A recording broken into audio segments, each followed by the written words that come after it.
All right, and with that, welcome to ARMA International's webinar, Information Governance and Digital Transformation Must Begin with a New Understanding of Capture.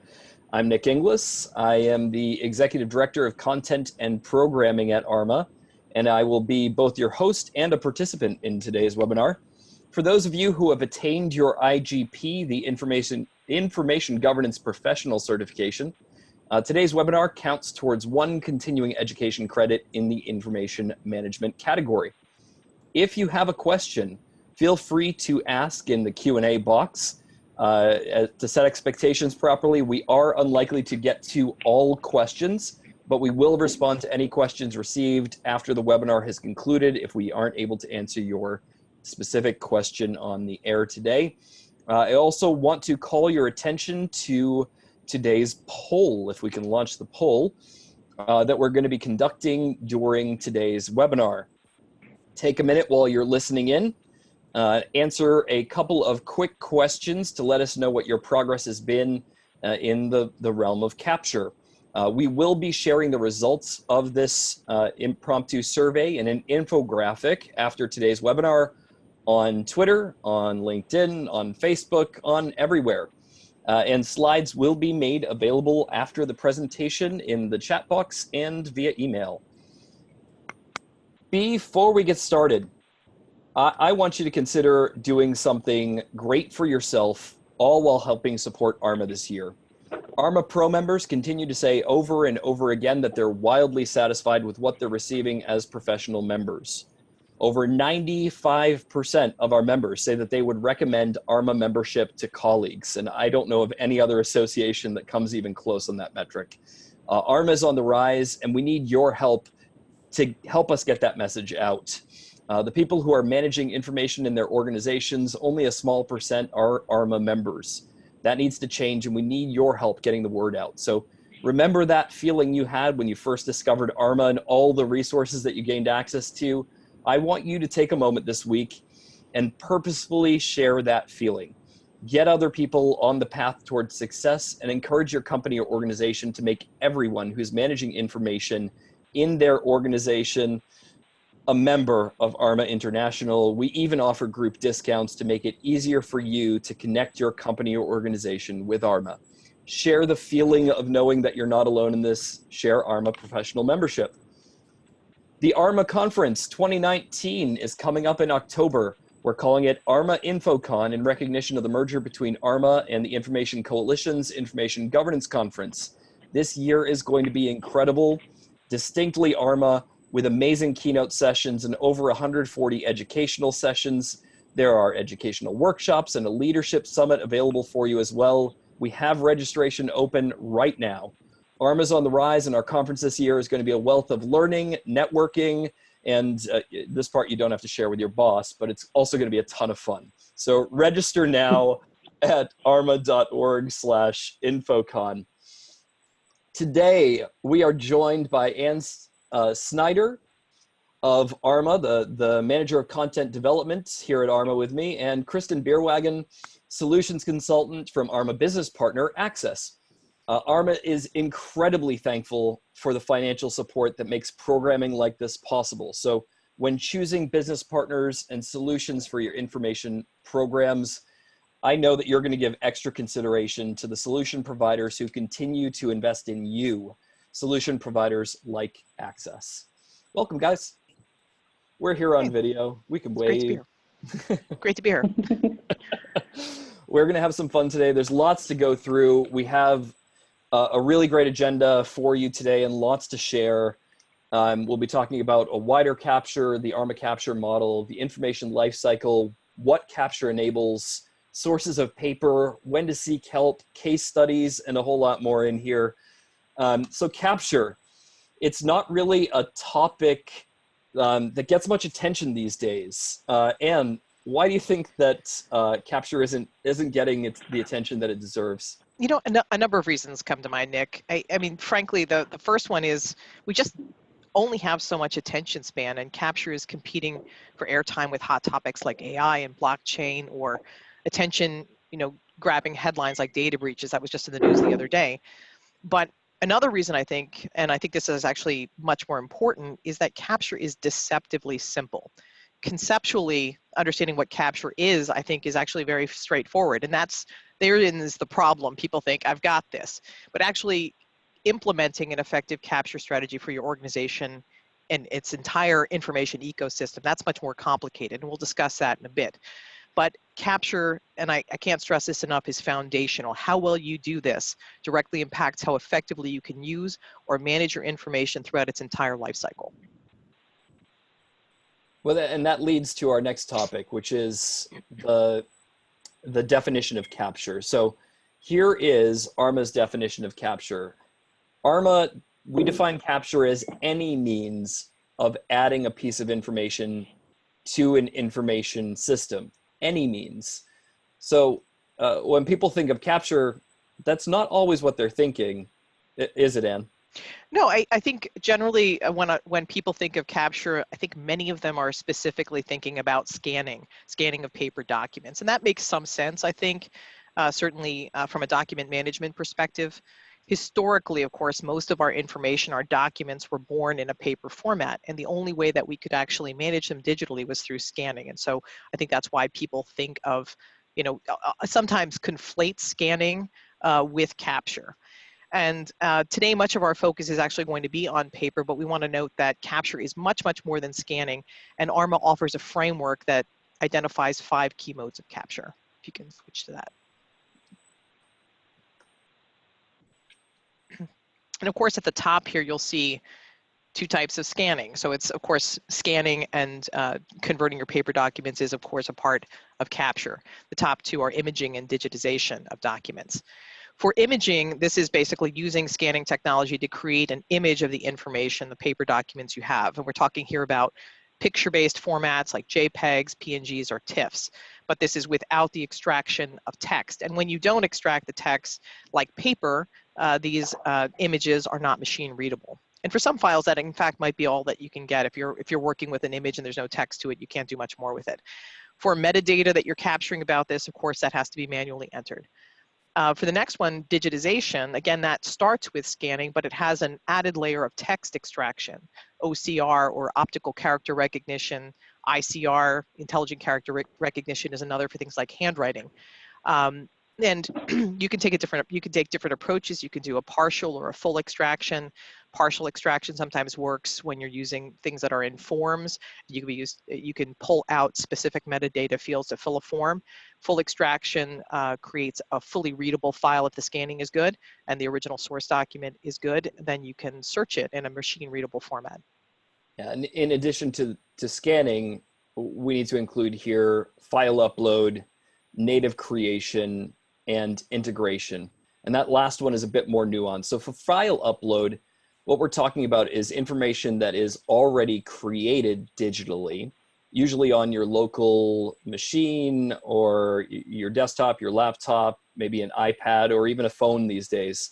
And then you simply upload it into your information system from a local site over to your information system. Native creation is sometimes called native file creation.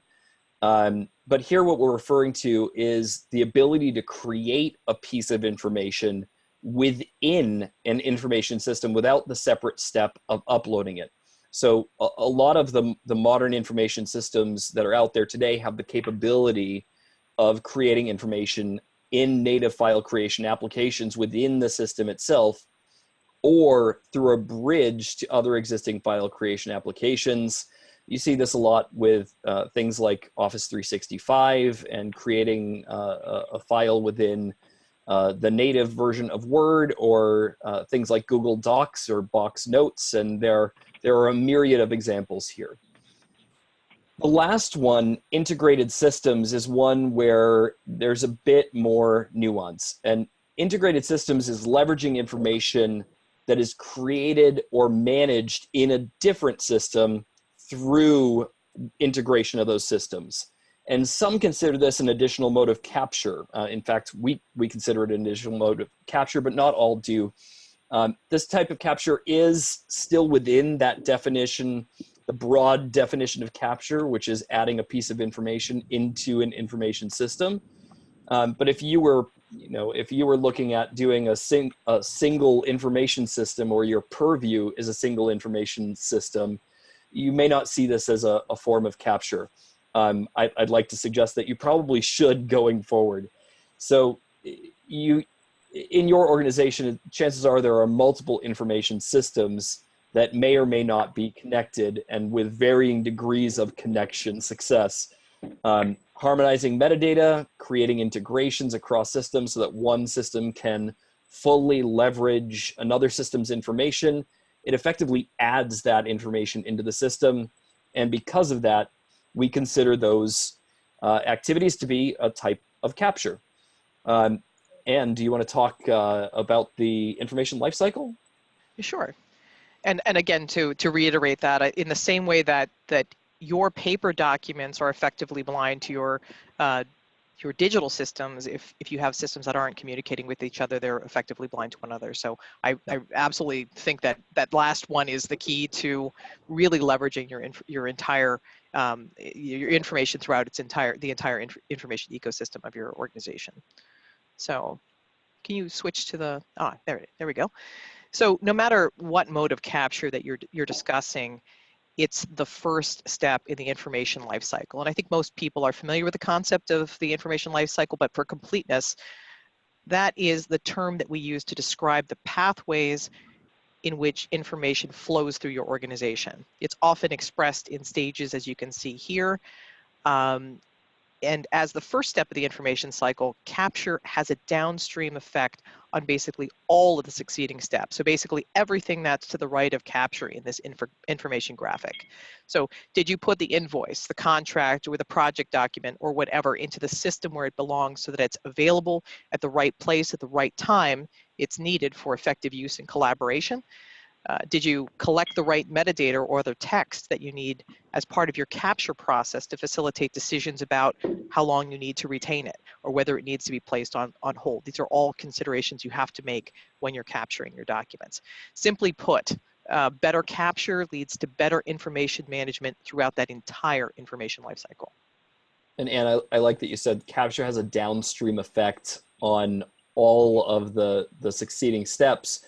That's absolutely the case. And capture is also the first step towards some higher level items that your CIO or your CEO or your CTO or whatever your C-suite representation, they go off to a conference, they come back with a set of buzzwords, and they bring those buzzwords to you. But those buzzwords are actually meaningful in this case because they're related to the information. Kristin, do you want to talk about what capture can also enable? Yeah, absolutely. So in my role as a solutions consultant, we are really working to help our customers capture their documents and information in a way that streamlines process and makes our clients' lives easier. We capture millions of documents each month, and through classification and data extraction, we route these documents to our software or to our client's technology to improve business process, compliance, and security.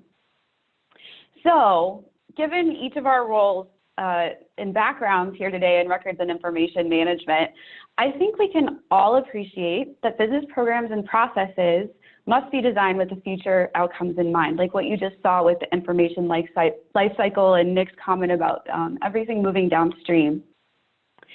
So in the same vein, when we think about capture, we need to have a destination in mind.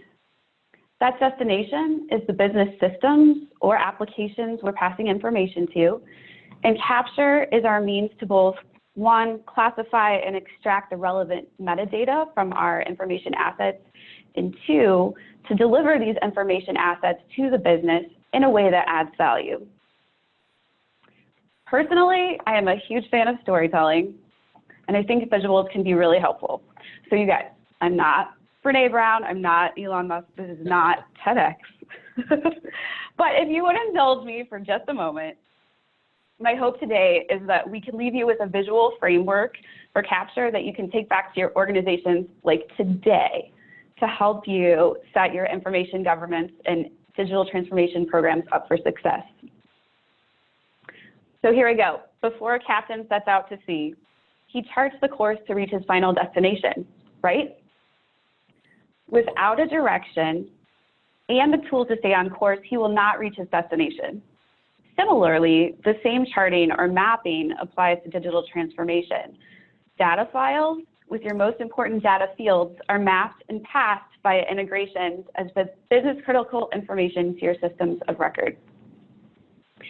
Digital transformation can be a powerful enabler of business agility, and to do it effectively, you must be able to define what information drives business value before you ever touch a document or flat file data export.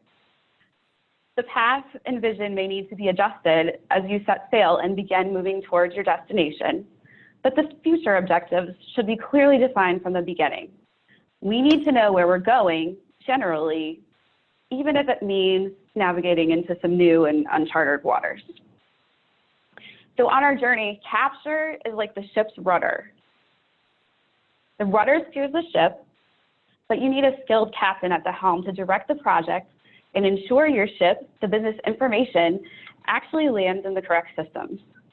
A skilled captain or consultant can help you to create a capture strategy for your data and information assets, regardless of where they originate.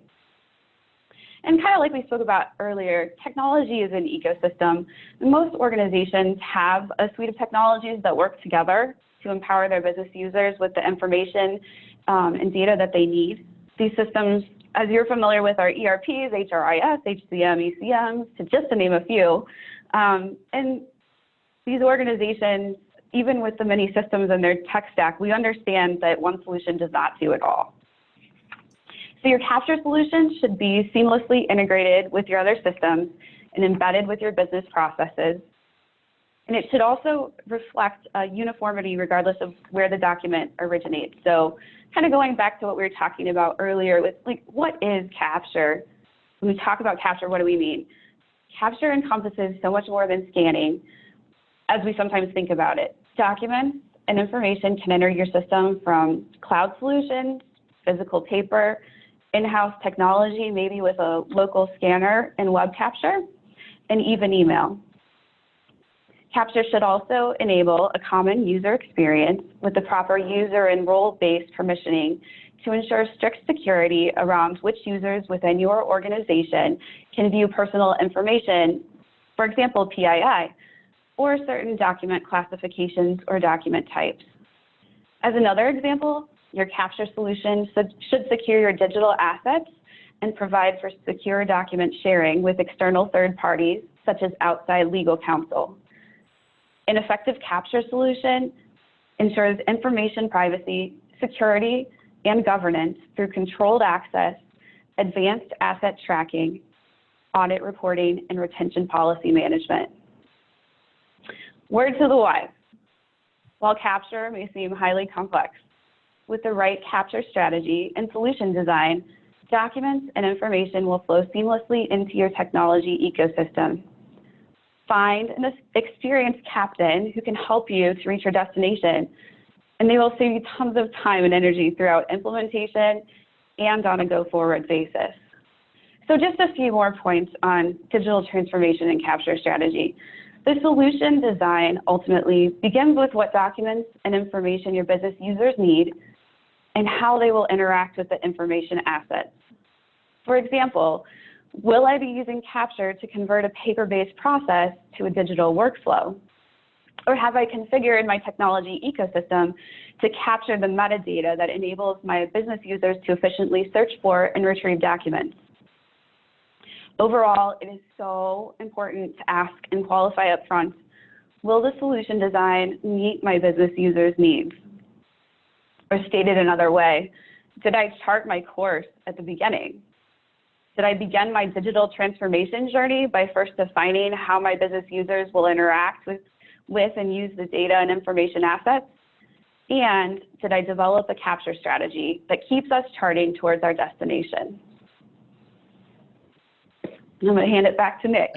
I like that a lot. The analogy there plays incredibly well. And it really seems like everyone has been talking about digital transformation these days, whether it's those of us that are in the know on the records and information side, or it's the folks that are more heavily on the technology side. it's providing us a common a way of joining and having a common understanding. And I mean, I've heard the definitions of digital transformation go from anything from going paperless to disrupting the entire way of doing business.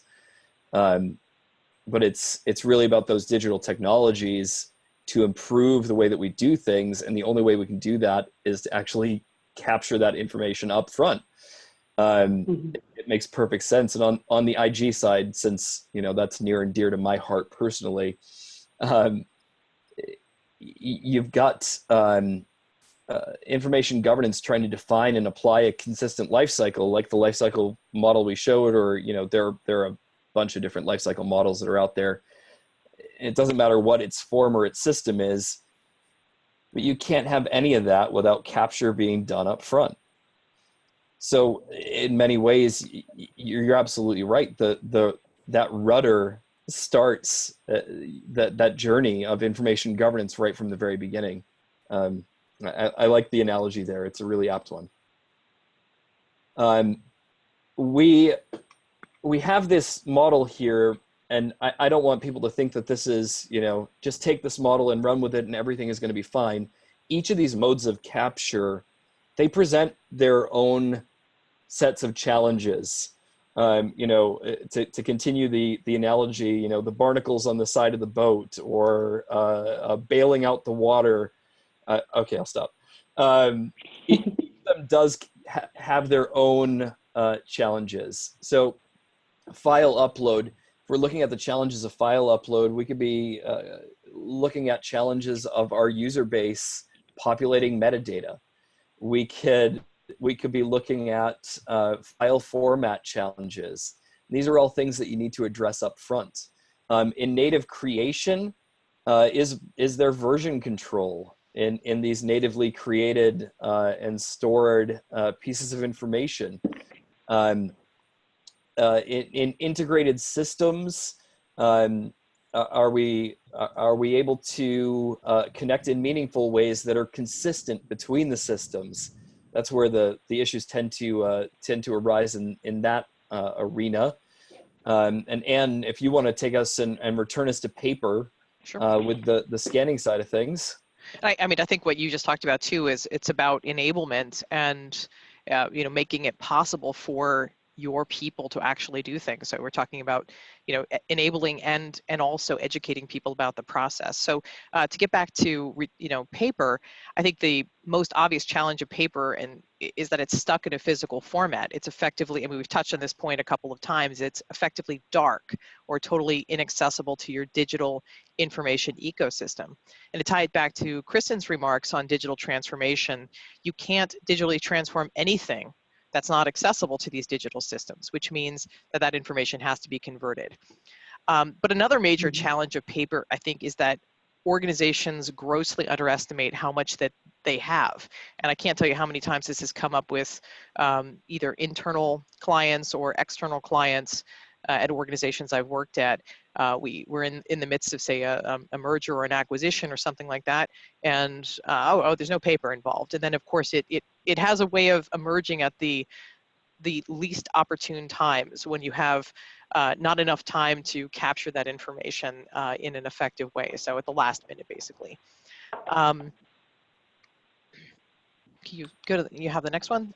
So, I mean, of course, it's true today that many of our processes are digital. Most of our information is probably being created digitally, but there's a surprising amount of paper still in our organizations. Another point, though, is too that in the building of these IT systems, the building of your digital environment, you're working with IT folks. These are not people coming from a typically traditional RIM or information management background, and so they're not thinking of paper unless you actually tell them.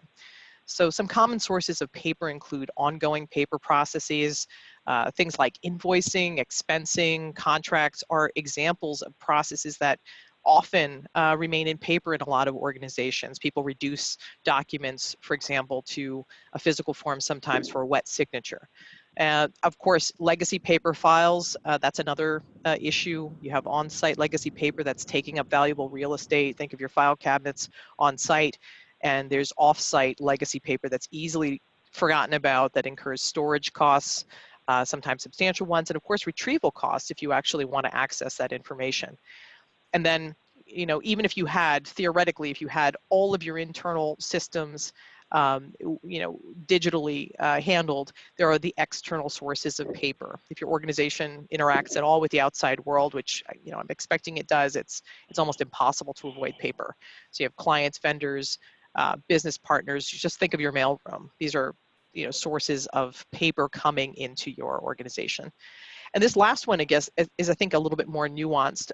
You know, it's just a thing to consider when you are doing a scanning project. If you've done a prior scanning or digital conversion project, you might want to take a second look at that information and make sure that it's captured effectively. So it's captured maybe in one sense, but it may still be effectively dark to your organization's digital ecosystem. For example, if you just imaged it and you didn't extract the text, if it's high valuable or high risk information or something that you need to access on a regular basis, you might want to do the text extraction process. And also, if you've done a prior extraction, there are improved technologies all the time for doing that better. So it's sometimes a good idea to reconsider those prior scanning and conversion projects. And before we get into some case studies with Kristin, let me first call your attention to the poll. If you haven't taken the poll yet, you can click on polls and answer a couple of quick questions.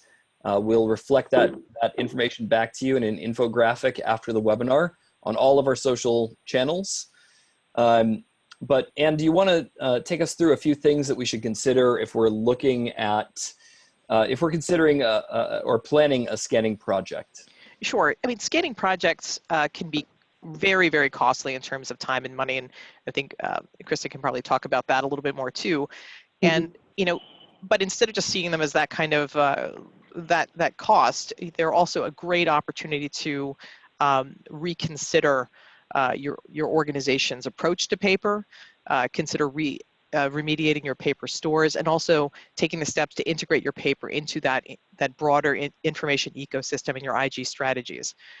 So in terms of evaluation, if you're looking at ongoing paper processes, now's the time to consider whether it would be possible to eliminate that step entirely. If you're, again, if the example I used before, if you're reducing a document to paper to do a wet signature, is it possible to do that entirely in a digital format using one of the signature tools, so you can, you know, get rid of that entirely? Do you need to scan and everything? If you're thinking about a massive back file conversion, it's probably not necessary for you to scan every single document you have, every box of documents. So prioritize information that's frequently accessed or is of high value or high risk. And actually consider leaving some of it as paper or getting rid of it. And that leads us to the next idea here, is remediation. If you are doing one of these massive backfile conversions, this is the time to consider what you're keeping and where you're keeping it. Paper files, like everything else, have rot, redundant, obsolete, and trivial information in there. So if you don't have a legal, regulatory compliance, or business reason to keep the paper, you know, the first thing is don't scan it, and don't keep paying the storage costs for it. It's a chance to get rid of it, and you should do that. It's also, I think, a good, when you're doing one of these massive projects, it's a good opportunity to consider the storage location of your paper. If you're storing on site, this is a chance for you to consider lower cost off-site storage. Some of that's not just cheaper, it's also safer with fire repression and security that you might not be able to give on site. And it's also a chance to look again at your options and reconsider the storage location for your off-site documents as well. And then to the last of these, and again, this is connecting it back to that larger information picture. It's a chance to integrate your paper into that broader information ecosystem. And I'd like to go back to Kristin's analogy. I really like the idea of you know, capture being the rudder. And you know, it's good to consider that information up front so you can chart your course, but a scanning project is also an opportunity for you to redirect information that's there that might not have been directed properly, and that's your chance to integrate your paper into that broader ecosystem. I also want us to think, when is it appropriate to get outside help? And maybe this is more of a conversation amongst us, but at this point, there's no need to do everything by yourself. Capture doesn't need to be something that you handle internally, and oftentimes it can make sense to partner with a trusted third party to outsource a scanning project, especially when you're looking at large volumes of paper or it's a busy time in your business. What are some other times where you think it makes sense to outsource a scanning project? If I can add one. Jump in, yeah.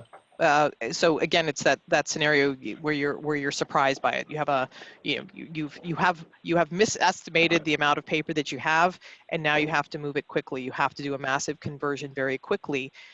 It's very hard to staff up for the volume sometimes that you face in those situations. So discovery, for example, or these M&A activities, that's the time that it's a really good idea, I think, it's at least one time it's a good idea to bring in some outside help. For all the attendees, if you are in the process and in the midst of this, you can use the chat to let us know why it is that you decided to potentially outsource some of your scanning. What was your rationale? I'd love to hear more of that. And as you add in the chat, we'll share some of that rationale after we hear a little bit from. Actually, you know what? Let me talk about this for just a moment more. I don't want to hand over the control quite yet. The scan on demand, it's all about your business processes involving paper that should be scanned and captured. Any of that you can handle in-house, that scan on demand approach is something that you can probably look at. If your internal team is already doing some form of scanning, whether that's centralized at a single location or it's decentralized and you have scanners spread out all around your organization, small legacy paper cleanup processes may make sense to handle in-house, as long as it's not incredibly resource intensive. An experienced third party can also help you here for things like legacy document cleanups, massive paper to digital conversions, or frankly, if your teams are busy with the day-to-day, taking people away from their day-to-day work to do a massive scanning project, it may make less sense. It may actually be more financially viable to go and leverage a third-party provider to help you with that, because of the cost of pulling people away from their day-to-day. Let's see, you guys say, it's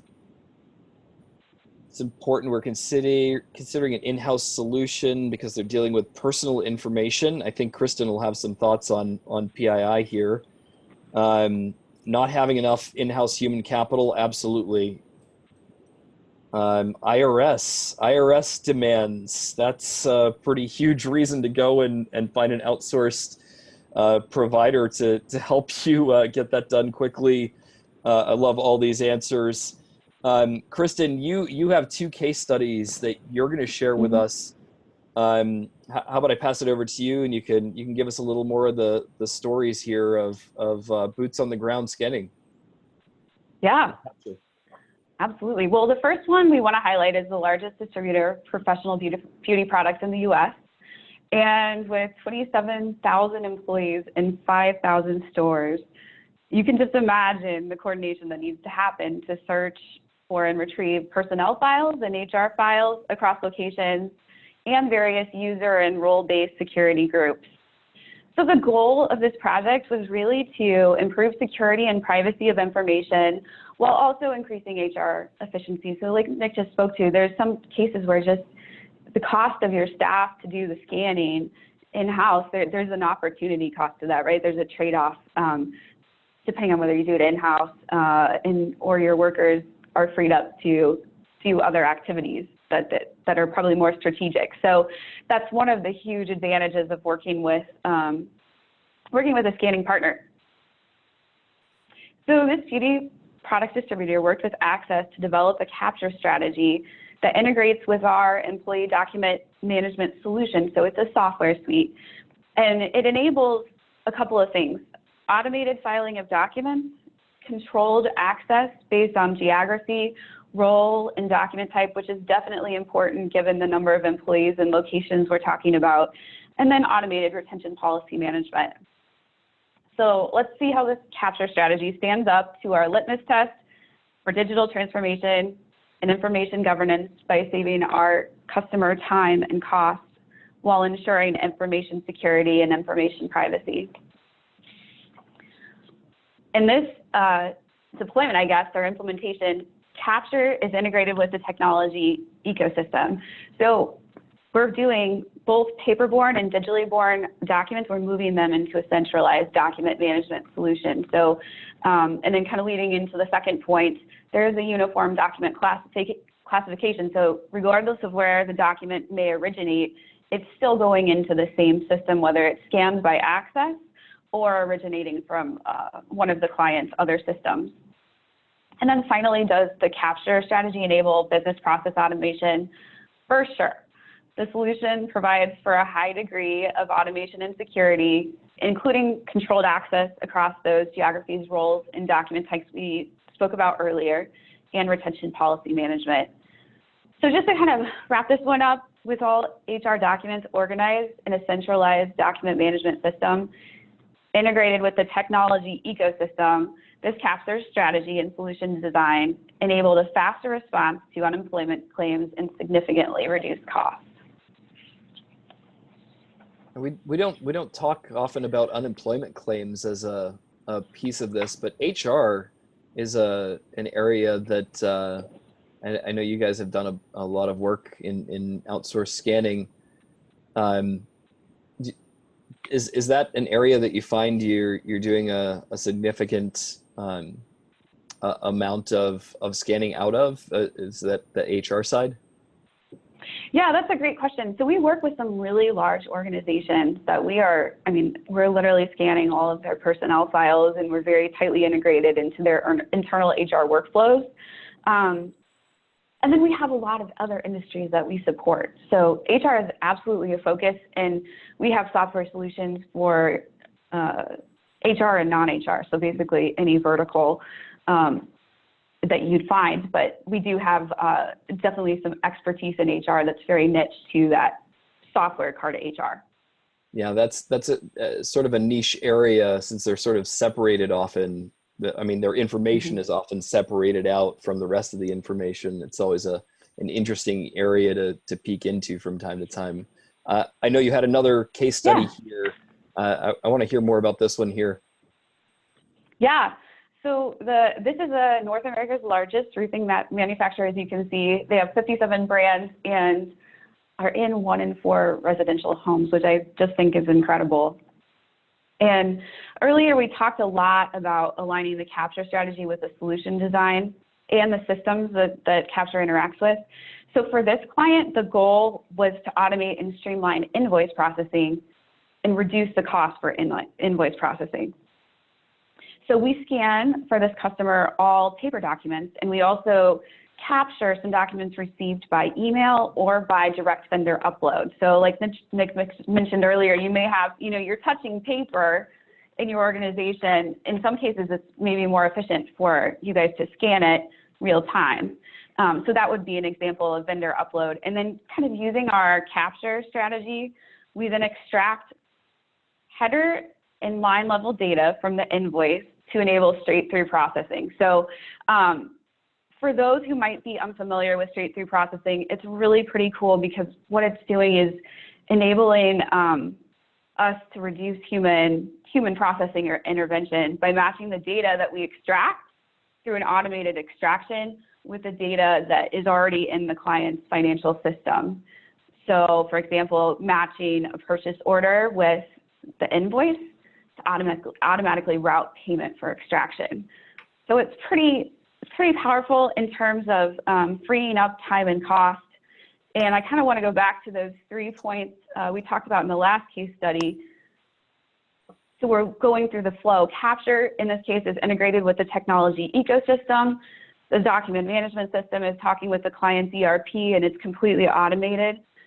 There's uniform document classification, so we do have multiple sources where the documents are being received from. And then business process automation. Yeah, absolutely. And in this case, the workflows and solution design have almost entirely reduced manual keying of data through automated data extraction.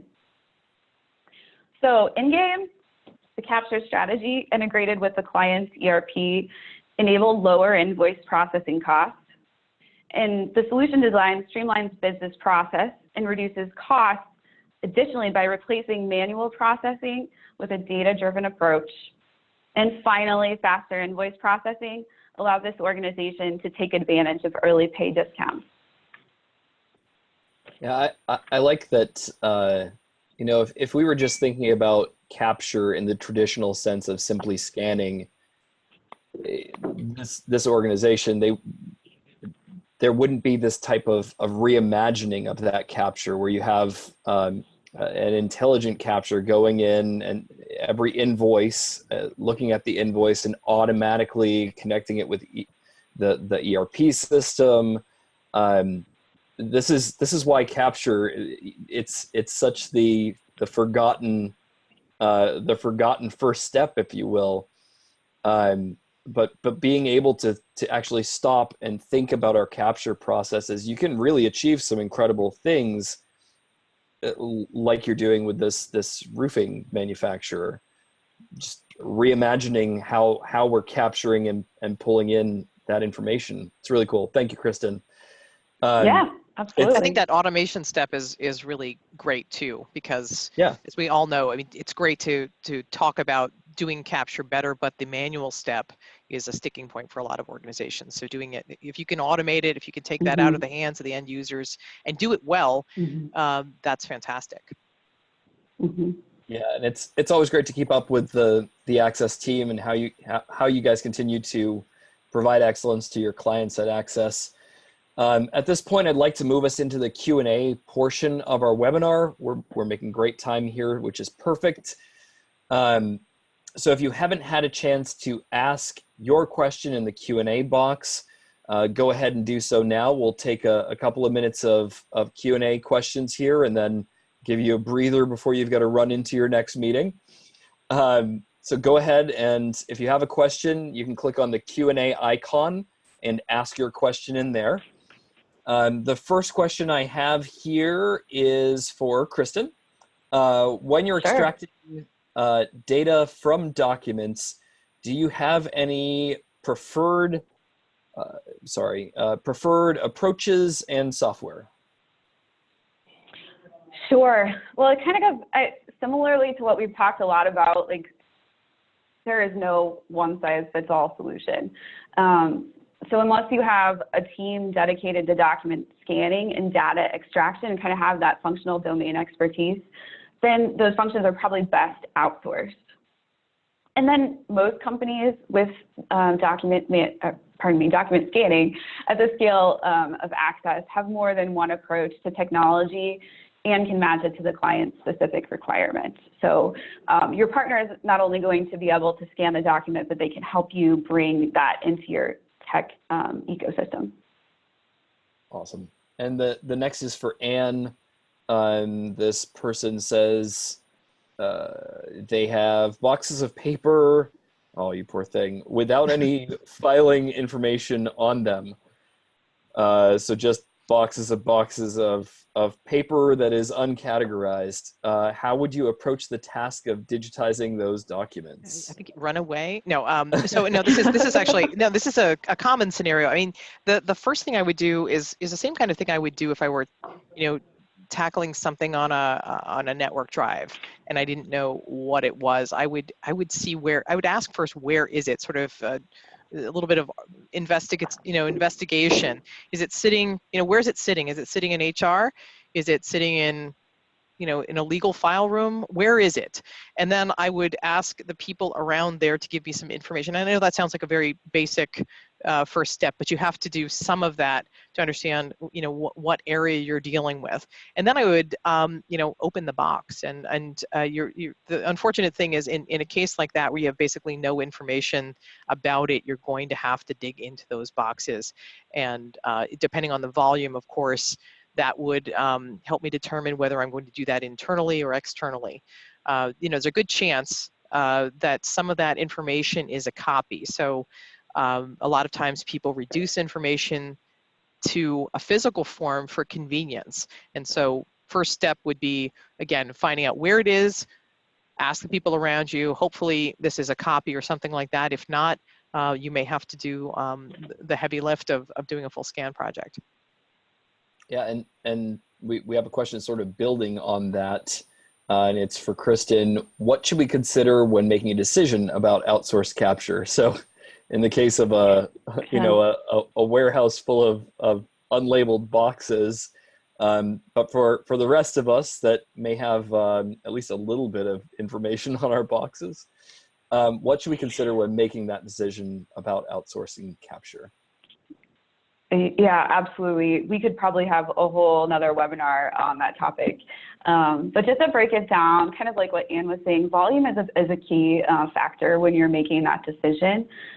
So unless you have dedicated resources, or if you have a large one-time or ongoing capture project that will be too costly and take too long to do in-house, that's definitely a case where you'd want to consider outsourcing.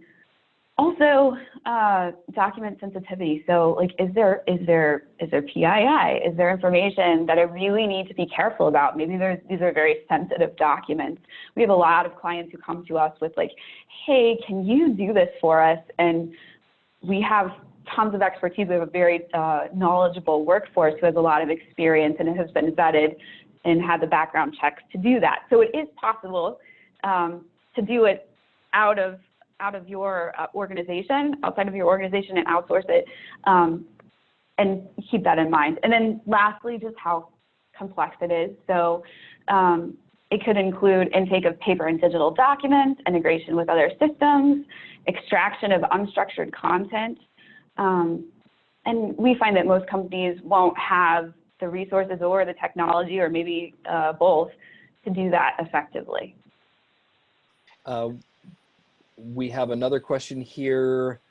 Does Access have the ability to perform scanning with OCR and ICR functionality, and would that increase the cost of the capture?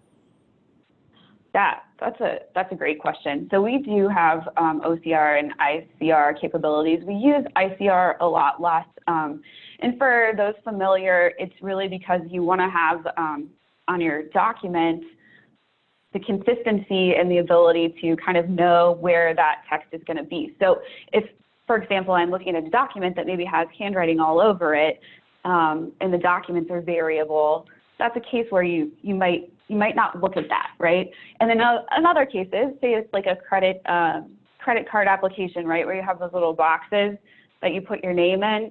Those are a lot easier to pick up with ICR.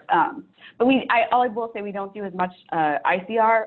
OCR, absolutely, it's completely valuable. Like Nick, you spoke to earlier, and of course, the data, you have data in your documents that if you digitize it fully and consider OCR, you're adding a lot of value to your ability to kind of look at your paper and digital assets once you get them scanned, I guess, all in one place. So, and I think the second part of that question was cost. It does cost a little bit more, but I think you would find a consideration to be aware of is, like, what am I doing with the project as a whole? Like, how much paper do I have? How active is the paper? I think Anne spoke to earlier, is it paper that we can get rid of? I think I saw in chat as well somebody who had asked, gosh, like, what if I digitize? What am I going to do with my hard copy records? You absolutely have a way to do that and decide, all right, do I want to keep those in secure storage once I digitize them, or do I want to go ahead and make those documents end of life? So we have a lot of clients that do that. And then we have some that just for maybe legal reasons or their own comfort and peace of mind want to keep both copies. As one last question here, there are a lot of questions that have come in. If you asked your question in the chat box, if you can go ahead and ask that question in the Q&A box, we'll be able to keep that question and be able to respond to you after the webinar. If you have it in the Q&A box, And unfortunately, this is clearly a hot topic that you all have questions and want to discuss, which is a good thing. But it means that we can't get to everybody's question on the air. But we will get to all of your questions after the fact via email, and that is very appreciated. The last question comes from Ben. What do you think about the cost benefits of outsourcing these types of projects in a smaller company with a much smaller scale of paper? Is there something where some of these processes might be better tacked with a contractor for a period of time? And I'll put it out there. That one wasn't directed to anybody in particular, but if either of you have thoughts on that one. Well, I mean, I can say that I think it sometimes in the smaller companies, that's exactly when you'd want to outsource, because you're very often you're operating on a pretty lean model, and you may not have the resources to be able to handle a scanning project. So I think I wouldn't necessarily think it's about the size of the company or not necessarily. It's about your resourcing and whether or not you can spare people without interfering with your regular business work. Yeah, I completely agree with that. And there were a few other questions. Manuel, Misha, Victor, Yvonne, Sherry, Megan, Grace, Deborah. We will get, and Marilyn, we will get to your questions via email after the fact. I want to be cognizant of everyone's time here. I want to thank Anne and Kristin for today's webinar. And thank you for both continuing to serve this community by sharing your knowledge. It's so incredibly important that we continue to reflect back the knowledge of the community back to the community. Our next webinar at ARMA is going to be announced soon, so please keep an eye on your inbox. Before we close, I'd like to remind you to become a pro member and register for the conference in Nashville in October.